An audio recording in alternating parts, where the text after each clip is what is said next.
Y vamos a aprovechar para saludar a un amigo que hace rato que no vemos personalmente, ¿no? Pero bueno, ya va a haber oportunidad de charlar un poco más cuando ande de nuevo por acá. Pedro Lacour está en línea, sociólogo, también periodista, habitual columnista político y analítico del diario La Nación, entre otros medios, que acaba de publicar un artículo más que interesante del que queríamos hablar con él. ¿Cómo estás, Pedro? ¿Cómo te va?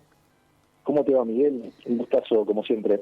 Bueno, vos planteás en este artículo que se publicó hace muy poquito este fenómeno de los provincialismos. Muchos han estado observando esto, ¿no?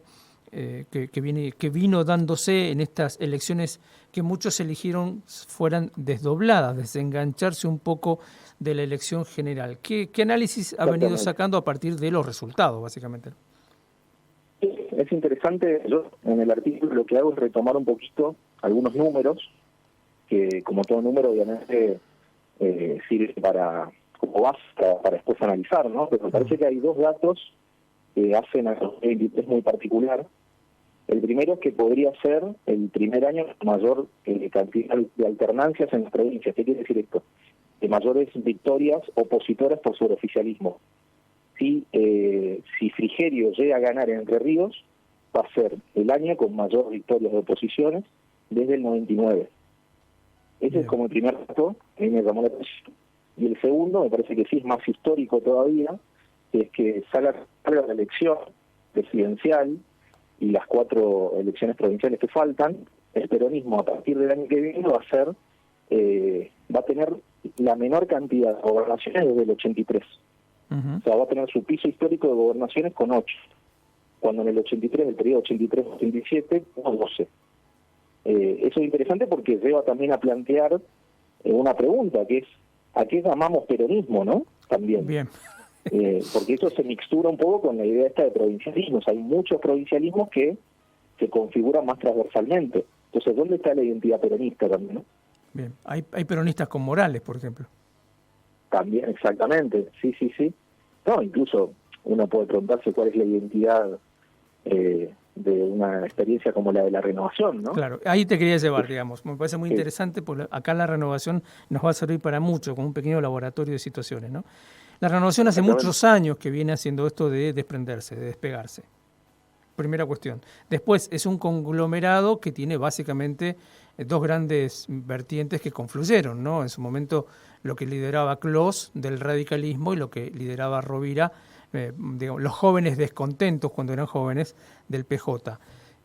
Hoy eso es un gran conglomerado de sellos, pero convengamos que es fuertemente transversal. Vamos en general hacia ahí, da la impresión, ¿no? Sí. Yo ahí con respecto a la identidad de la Renovación, yo creo que hay un quiebre a partir del 2015. Creo que hay esa identidad más transversal, donde eran más identificables las dos líneas, ¿no? Porque decía recién lo que significaba en su momento Clos con el radicalismo, el Rovira con el peronismo, por decirlo de alguna manera. Creo que a partir del 2015, bajo el paraguas, obviamente, del misionerismo, se homogeneiza bastante a ese que tenés dirigentes políticos, sin ir más lejos, quien va a ser a partir de diciembre nuestro porque me hago cargo de ser misionero, ¿no? Digo, el vicegobernador a partir de diciembre, Lucas Romero, él mismo se denomina nativo renovador. Claro. Él ya no es ni peronista ni radical, digamos, en esa identidad. Tal cual. Digo esto en función de que me parece que sirve para el análisis de los otros casos que vos planteabas en tu nota, ¿no? Porque de los 18 distritos que eligieron gobernador, los opositores se impusieron en 7 de ellos, lo que es un número muy interesante, y yo no sé si esto alcanza para explicar todo lo que puede llegar a pasar en pocos días en las elecciones, pero va a ser una herramienta de análisis clave.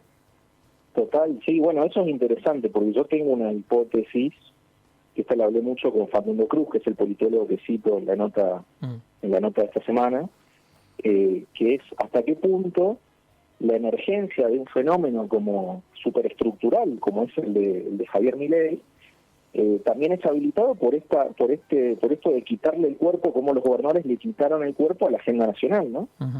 Cerraron cercaron sus provincias, hicieron que la sociedad, que la opinión pública sumerja, en discusiones que tienen que ver con lógicas más de agendas provinciales, y la agenda nacional quedó relegada. Y eso genera terreno fértil para la emergencia de outsiders y de fenómenos como el de Milei, creo yo, ¿no? Uh-huh. El caso Mendoza también me gustaría, Pedro, que me ayudes a mirarlo, porque también tiene sus particularidades, ¿no? Por un lado está el desempeño que en los escenarios nacionales tiene una figura como la de juez, y la misma figura hacia adentro de Córdoba tiene un desempeño diametralmente opuesto, o sea, no lo vota nadie, vamos a decirlo en criollo. Sí. Eso me llama mucho la atención, porque no es único el caso, se dan en otros casos también cosas parecidas. Sí. Es que ahí es un poco en línea con esto, ¿no? Cruz me hablaba de la sofisticación del voto. Eso. Es un lugar yo creo, no me lo decía él, pero yo lo leo más del lugar de lo que en los estudios de opinión pública llaman el framing, ¿no? Como son estos marcos, o sea, como la agenda provincial y la agenda nacional son framings completamente distintos, ¿no? Entonces las personas al momento de ir, incluso te diría, no solamente en nacional provincial, sino también municipal. En el caso de Mendoza, la provincia de Mendoza, que hubo elecciones a intendentes desdobladas de las elecciones provinciales, se dieron casos de victorias peronistas. Así es. Entonces, hay como una racionalidad del voto, y no quiere decir que sea un voto en el sentido racional del término, ¿no? Positivista, pero sí hay una lógica del voto que permite entender por qué las personas votan de una manera en determinada instancia y de otra manera en otra, ¿no?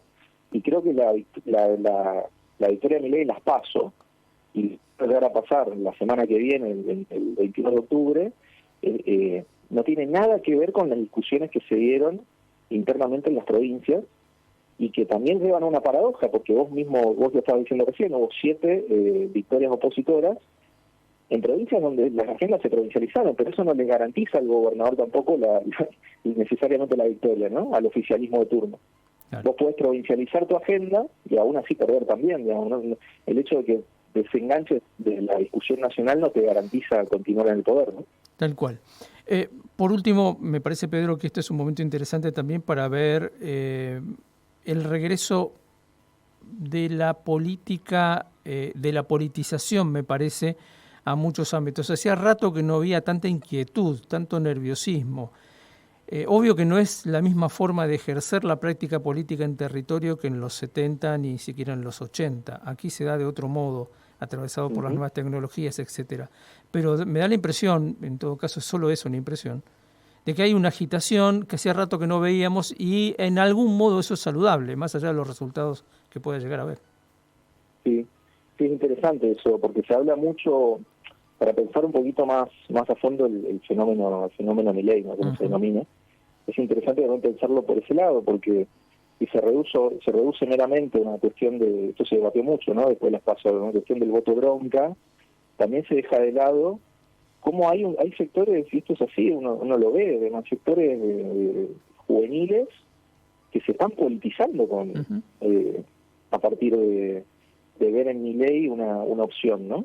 Entonces es interesante también eso, porque si uno lo piensa en términos hasta generacionales, son personas que no vivieron en el 2001, que muchas veces tampoco coinciden necesariamente ideológicamente con sus padres, y en ese sentido hay un guardando las absolutas distancias con lo que fue la juventud setentista, ¿no? Donde había una efervescencia distinta. Obviamente digo, porque en términos lógicos y de contenido estamos hablando de cuestiones completamente distintas, pero hay como no siguen las herencias de los que tienen mucha forma en que Pedro, discúlpame, se ha entrecortado mucho el último tramo de la nota, no sé si te moviste, pero estaba muy interesante lo que estabas diciendo, porque claro, no. Obviamente que desde el punto de vista ideológico no se pueden comprar situaciones, pero sí que hay una inquietud generacional, eso está. Exactamente. Sí, eso está, y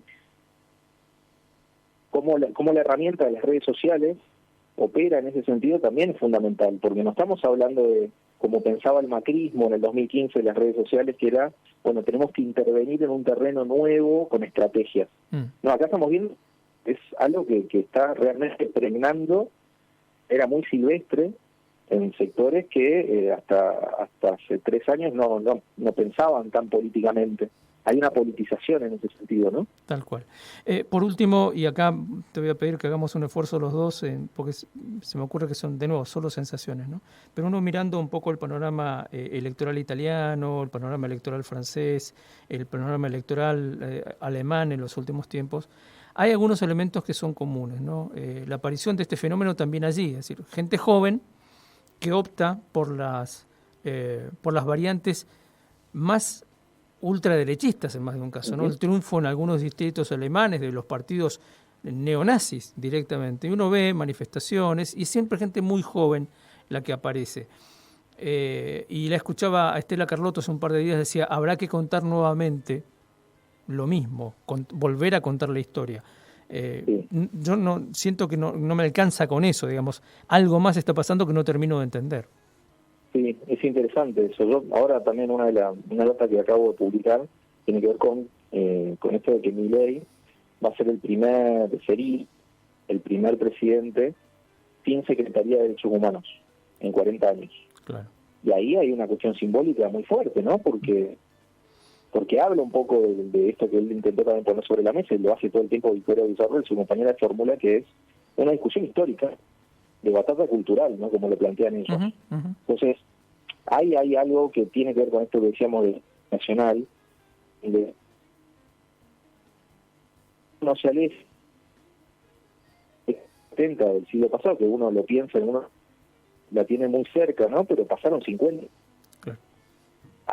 Se necesita un esfuerzo mayor para poder mantener una memoria histórica. Y ahí hay una disputa que es profundamente simbólica y cultural, y creo que la derecha la tiene mucho más clara que el progresismo, ¿no? Sí, el progresismo yo creo que hizo la cancha y se durmió su laurel y no vio venir.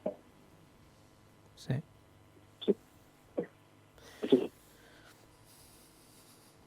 Bien, la comunicación se empezó a interrumpir bastante.